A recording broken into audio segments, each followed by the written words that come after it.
What is up, everybody? Now, I don't know what it is about Melly, but his Netflix doc will be crazy. With the double homicide charge, the police unable to find his DNA at the crime scene, and now becoming one of the first inmates to catch the Rona during this whole global crisis. What's crazy about this sickness is it can rapidly deteriorate. Some people it starts in their nose and it ends there, but other people it travels all the way down to their lungs start to collapse, they get pneumonia, and then all their vital organs start to turn off. And apparently right now, Melly's health is rapidly deteriorating. All it takes is just one person in here to become infected and it's a wrap. Everybody's going to be infected. But before we get into this video, I have to give a big shout out to today's sponsor, and that's the awesome team over at Grade Minors. If you guys are really struggling right now trying to complete your essays, trust me, I feel your pain, but don't worry, Grade Minors has you covered. You literally go to their website and choose any type of essay you want them to complete for you. You pay them and it's done. Check out their Instagram. You can actually place your order on there. It's even easier. The link in the description if you need any help with your essays. Put in Forever 20 for 20% off your order. Go check them out. Now back to the video.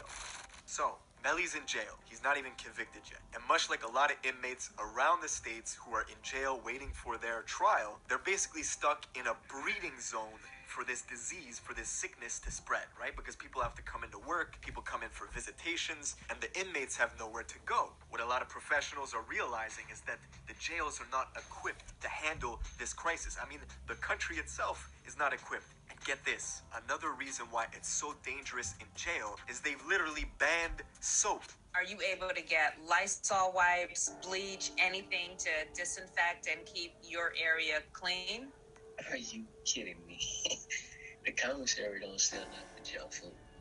Now, the reason they ban stuff like hand sanitizer is because of the alcohol content. They're scared inmates are gonna get fucking zooted up off Purell. But right now, the other option is death. I mean, listen to how they found Melly. One night, the guards had found him, and he was shaking. He was suffering from these chills, and he had difficulty breathing, as it appears this sickness had seeped down into his lungs. Now, once it gets into your lungs, this is when your body really has to fight hard to stop it from spreading. Later in the week, they weighed him, and they saw that he only weighed 114 pounds. But not only that, the jailers stuck Melly in a cell with another inmate who tested positive for the same thing. Stupid as fuck, because they don't know yet if this sickness can mutate. They don't know. And if you want to see the importance of something like soap, check your screen. This is what your hands look like with the virus under UV light.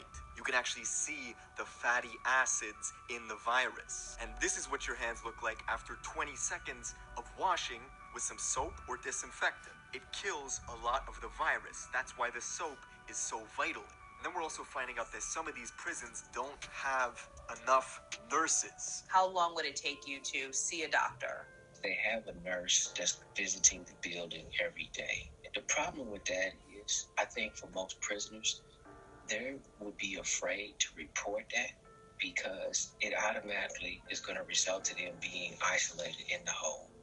One nurse for an entire ward? That's crazy. What happens if Melly turns to the worst and his body can no longer get enough oxygen? What happens then is you need to be put on a ventilator. You need to be artificially given oxygen to keep you breathing. But the prison hospitals have virtually no ventilators.